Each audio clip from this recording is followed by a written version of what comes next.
여러분 안녕하십니까? 3월 19일 목요일 뉴스투데이 강원입니다. 오늘 새벽 강원도 내 전 지역에 강풍주의보가 내려지며 시설물 관리와 산불 예방에 주의가 필요합니다. 강원지방기상청은 오늘 새벽 도내 전 지역에 강풍주의보를 내리고 영동 지역의 경우 초속 35m의 강풍이 불겠으며 영서 지역도 초속 25m의 강한 바람이 예상된다고 밝혔습니다. 이에 따라 선별진료소 등 야외에 설치된 천막이나 간판, 그리고 비닐하우스와 각 공사장의 시설물 관리에 철저를 기해줄 것을 당부했습니다. 특히 산불 등 각종 화재 예방에도 철저한 주의가 필요하다고 덧붙였습니다. 코로나19로 생계 위기를 겪는 사람들을 위해 강원도가 생활안정지원금을 포함한 긴급 추경을 편성했습니다. 그런데 대부분이 지방채여서 빚이 더 늘어나는 상황인데 실효를 거둘 수 있는 정확한 기준이 필요해 보입니다. 허주희 기자입니다. 하루 전체 운행 횟수가 3번으로 급감한 고속버스 터미널. 승객의 발길이 뚝 끊겼습니다. 시외버스 터미널입니다. 승객이 없어서 배차를 하지 못한 버스들이 이렇게 길게 늘어서 있습니다. 운행 횟수가 크게 줄어들면서 월급을 제대로 받을 수 있을지 걱정스럽지만 큰 버스 이거 단종 두 사람 타고 가야 되니까 완전 적자죠 이거. 강원도의 생활안정지원금 지원 대상이 아닙니다. 소상공인과 같은 개인이 아니라 버스 업체 소속이기 때문입니다. 법인 택시 운전기사도 택시 업체 소속이어서 역시 지원 대상이 아닙니다. 반면 개인 택시 운전기사는 소상공인으로 분류돼 생활안정지원금 지원 대상에 포함됩니다.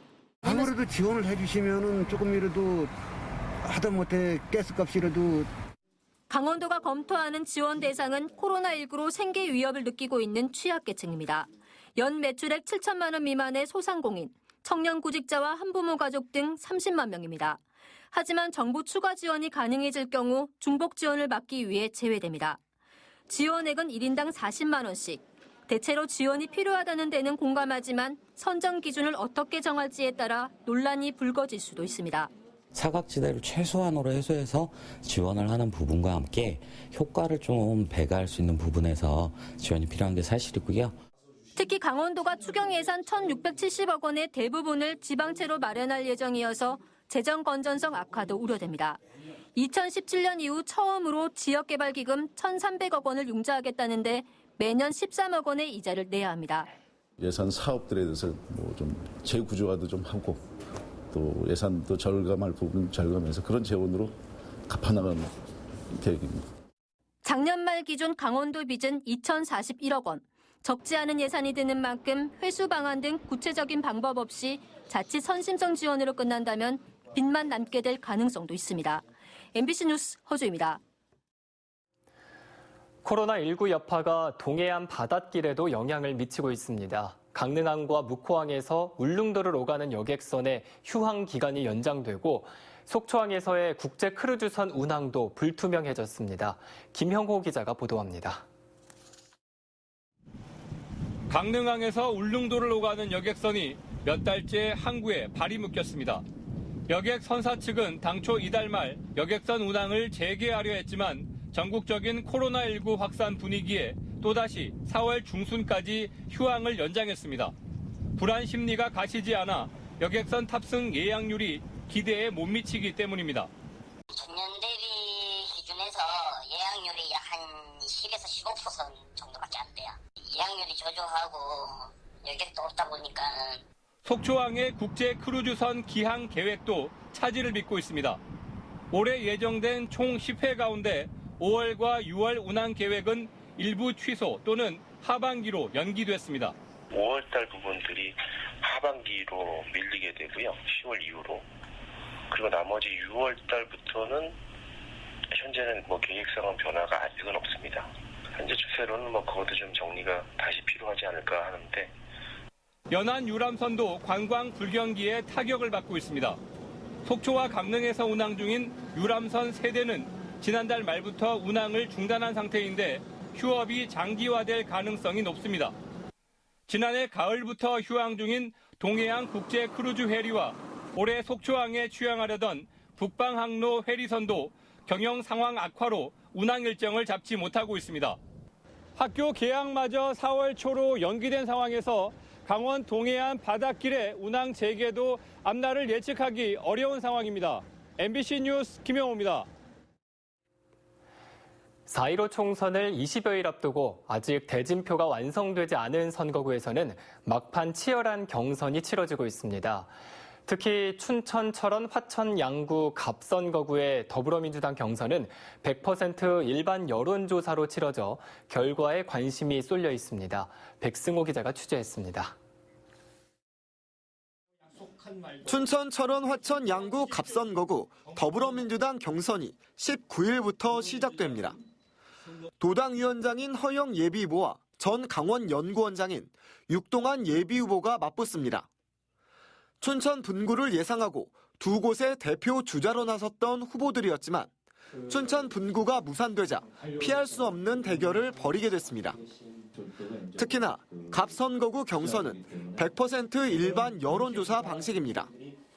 기존 권리당원 50에 여론조사 50이 아니라 선거구민에게 무작위로 전화를 걸어 지지 후보를 묻는 방식입니다. 어느 쪽도 우세를 장담할 수 없습니다. 허영 예비후보는 서면대교 건설과 퇴계 역사, 북춘천 역사 신설 구상을 밝히며 12년 동안 춘천을 위해 뛴 만큼 이번 경선에서 꼭 승리하겠다고 다짐했습니다. 발표되는 여러 가지 준비된 내용들이 춘천이 나아가야 될 방향이다. 이런 부분들 춘천 시민들로부터 인정받고 있다는 게 최고의 경쟁력이라고 생각을 하고 있습니다. 육동환 예비후보는 이번 선거구 획정 과정에서 춘천이 큰 아픔을 겪었다며 국정 운영 경험을 바탕으로 춘천을 위한 큰 정치인이 되겠다고 지지를 호소했습니다. 부끄러워하지 않고 오히려 참 자랑스러워할 정치인으로 춘천을 대표해서 나라를 움직이는 큰 일을 하는 큰 정치인으로 두 후보는 경선에서 지더라도 선대위원장을 맡아 본선 후보의 승리를 돕기로 약속했습니다. 춘천, 철원, 화천, 양구, 갑선거구 더불어민주당 경선 결과는 이번 주 토요일 저녁쯤 발표될 예정입니다. 일찌감치 단수 공천을 받아 본선 무대에 진출한 미래통합당 김진태 예비후보는 3대 핵심 공약을 발표하며 여론몰이에 나섰습니다.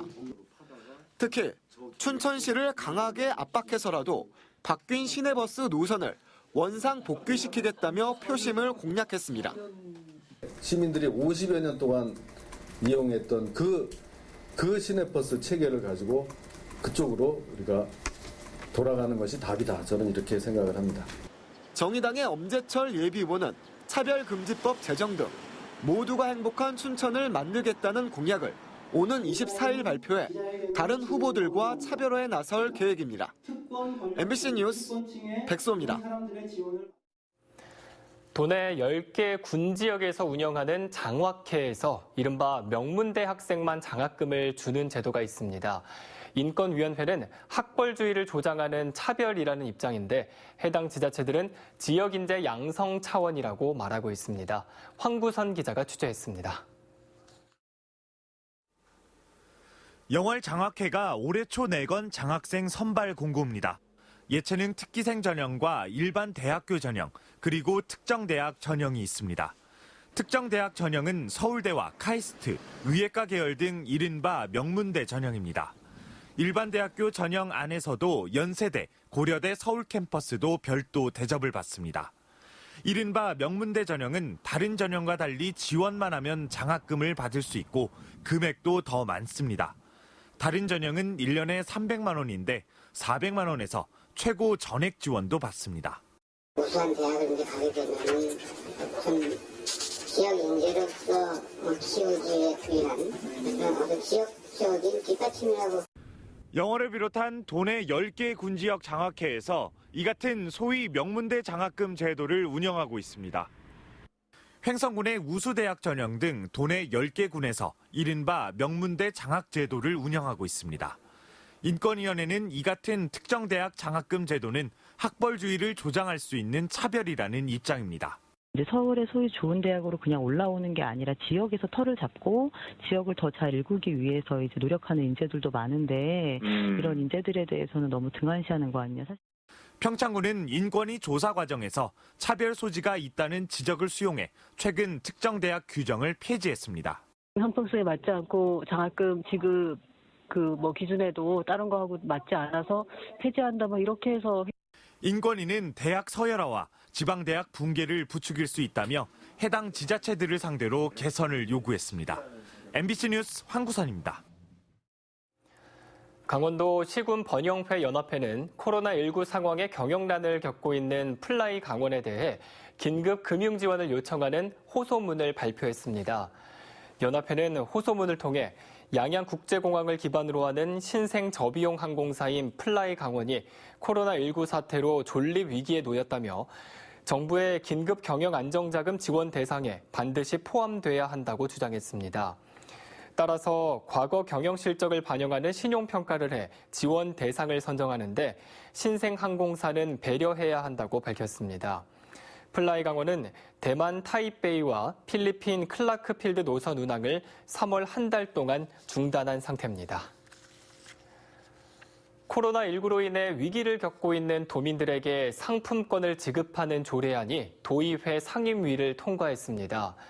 강원도의회 경저건설위원회는 기초생활수급자와 차상위 계층, 아동수당 수급권자, 한부모 가정 등 도민 30만 명에게 40만 원에 상당하는 현금과 지역 상품권을 지급하는 코로나19 긴급생활안정지원 조례안을 수정 가결했습니다. 조례안이 본회의를 통과하면 빠르면 다음 달부터 대상자들에게 현금과 상품권이 지급될 전망입니다. 강원도 유치원과 초등 긴급 돌봄 교실 참여율이 평균 74%에 이르자 교육당국이 집단 감염을 우려해 점검에 나섰습니다. 현재 166개 교실에서 운영하고 있는 초등 긴급 돌봄 교실의 경우 참여율이 78%, 또 205개 학급의 유치원 돌봄 참여율은 70%에 달하고 있습니다. 이에 따라 강원도 교육청은 돌봄 교실에 참여하는 교직원과 학생들의 안전을 위해 마스크 만장과 손 소독제를 배부했습니다. 도교육청은 3차 개학 연기로 돌봄 교실 운영이 연장되는 만큼 마스크 추가분을 배부하는 등 대책을 마련하고 있습니다. 끝자리 4일과 9일에 열리는 양양 5일장이 오늘부터 재개장합니다. 양양군은 코로나19 확산 방지를 위해 지난달 29일부터 4차례 임시 휴장한 5일장을 오늘부터 재개장하고 소비 위축과 매출 감소로 심각한 어려움을 겪는 지역 경제와 골목 상권 살리기에 나선다고 밝혔습니다. 양양군은 장이 서는 하루 전에는 민관, 군이 함께 참여해 양양시장 상가와 전통시장 주변에 직접 방역 소독을 실시하기로 했습니다. 건강보험공단이 도내 요양병원에 마스크 등 감염 예방 물품을 전달했습니다. 도립 강릉요양병원과 횡성군 노인요양원 등 모두 9개 시설에 마스크 1,900장과 손소독제 220개를 전달했으며 물티슈 등의 후원 물품도 이달 중에 배송할 예정입니다. 건보공단은 최근 요양병원에서 집단 감염이 일어나는 등 취약한 곳인 만큼 시급하게 도움이 필요한 곳을 지원하겠다고 설명했습니다. 강원도교육청은 대한적십자사 강원혈액원 헌혈 차량을 지원받아 사랑의 헌혈 운동에 동참했습니다. 이번 헌혈은 코로나19 여파로 개인과 단체 헌혈이 급감하면서 혈액 공급에 차질을 빚는다는 소식을 접한 직원 40여 명의 자발적인 참여로 이루어졌습니다. 도교육청은 안전한 헌혈을 위해 차량 내부 소독과 마스크 착용, 손 소독, 발열 체크 등 감염 예방 수칙을 지키며 진행했다고 밝혔습니다. 춘천문화재단은 코로나19 확산으로 활동이 어려워진 지역 예술가들을 지원하기 위해 대책을 마련했습니다. 우선 창작공간 임차료 지원 사업 대상을 창고와 소극장, 연습실까지 확대하고 연말까지 춘천문화예술회관 공연장과 전시장 대관료를 면제해주기로 했습니다. 또 코로나19로 활동이 중단된 지역 청년과 예술가들을 대상으로 아이디어를 공모해 개인은 50만 원, 단체는 300만 원을 지원하기로 했습니다. 이 밖에 예술인과 시민들이 참여하고 향유할 수 있는 콘텐츠를 제작, 배포하기로 했습니다. 이어서 오늘의 날씨와 도내 코로나19 현황을 전해드립니다.